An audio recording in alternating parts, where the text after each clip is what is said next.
लुटेरी बीवी। नीता का परिवार उसकी शादी कराना चाहता है, पर नीता को अपने बॉयफ्रेंड से ही शादी करनी होती है, जिसके लिए परिवार तैयार नहीं होता। इन्हीं सब उलझनों के बीच नीता के पापा उसकी मर्जी के खिलाफ राघव और नीता की शादी करा देते हैं। शादी ਤਾਂ ਤੁਸੀਂ मेरी करा ਦਿੱਤਾ, ਹੁਣ मैं भी देख दिया ए परिवार खुश किवें रहंदा है। अपने गुस्से के चलते नीता शादी के अगले ही दिन से परिवार में सबको उल्टे जवाब देना, किसी की कोई बात ना सुनना और अपने मन मुताबिक रहना शुरू कर देती है, जिससे घर में सबको दिक्कत होती है, लेकिन नीता को कोई कुछ नहीं बोलता। एक दिन सास नीता के पास आती है। बहू की गल, तुसी किवें नाल या किसी गल से नाराज हो? तुहानू मेरी फिक्र करन दी कोई लोड़ नहीं, मैं ठीक हाँ। ऐसा बोल नीता वहां से चली जाती है, पर सास की बात उसके मन में रह जाती है। शादी के अगले दिन से ही मैं सब दे नाल किन्ना औखा बिहेव किता, फिर भी आ मेरे तो इन्ने प्यार नाल गल किवें कर सकदी आ।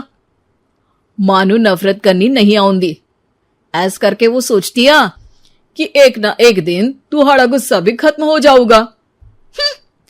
यह कदे नहीं हो सकता। इससे पहले राघव कुछ बोलता, नीता का मोबाइल बजने लगता है, जिस पर राघव वहां से चला जाता है और नीता फोन पर बात करने लगती है। जिसके बाद अगले दिन से नीता की जैसे ही आत्मा बदल गई हो, वो बिना किसी के बोले घर के सारे काम कर देती है। उसकी ऐसी काया पलट देख राघव और उसकी माँ हैरान रह जाते हैं। बहू तबियत शबियत ठीक सी? तबियत छड्डो मां, मैनू लगदा इसदा दिमाग हिल गया। तुसी दोनों की गल करी जांदे हो? मैं ठीक आ ते मेरा दिमाग भी। बस आज रियलाइज हो गया कि मैं अपने गुस्से विच कितना प्यारा परिवार ठुकरा रही सी। नीता की बात सुनकर सब बहुत खुश होते हैं और अब नीता सास की सेवा से लेकर पति की हर बात मानने लगती है, जिसकी वजह से कुछ ही समय में घर की सारी भाग दौड़ उसके हाथों में आ जाती है। उसी के साथ सास और राघव भी हर काम के लिए नीता पर ही डिपेंड हो जाते हैं। नीता मेरा लैपटॉप किथे आ? बहू मेरी दवाइयां। अब नीता अच्छी पत्नी और सर्वगुण संपन्न बहू बन गई होती है और इसी तरह विश्वास जीतते हुए एक दिन तिजोरी की चाबियां भी उसके हाथ में आ जाती है। ऐ हुई ना गल, हुन आएगा जिंदगी विच स्वाद। तिजोरी की चाबियां हाथ में आती ही नीता एक रात सास और पति के सोते ही सारे गहने और कैश लेकर घर छोड़ अपने बॉयफ्रेंड के पास चली जाती है। रवि मैं आ गई, अब सानू कोई अलग नहीं कर सकता। ते वेख मैं सारी ज्वेलरी ते कैश भी साथ ले आई। नीता की ये बात सुनकर रवि खुश हो जाता है और वो दोनों साथ रहने लगते हैं, जिसमें नीता पूरा समय काम करती है तो रवि उसके लाए पैसों पर ऐश करता रहता है। मैं तेरे तो प्यार कर दिया ता करके ससुराल छड़ाई, और एक तू आ जो पैसों दे आगे कुछ भी नहीं देखदा। ओ महारानी अपने काम तो काम रख, मेरे ते जुबान लड़ान दी जरूरत नहीं, वरना इस घर तो बाहर कर देना है। ऐ मेरा घरा तेरा ससुराल नहीं, जीवे मन किया रहली इथे रहन लाई, हाथ चला जुबान नहीं। रवि की बातें सुन नीता के सिर पर जैसे आसमान ही टूट जाता है।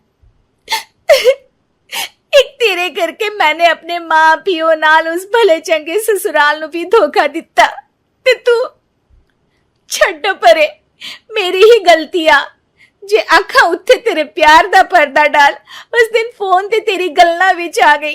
जे नहीं आउंदी ता आज खुशी नाल उथे ही बैठी होनी सी।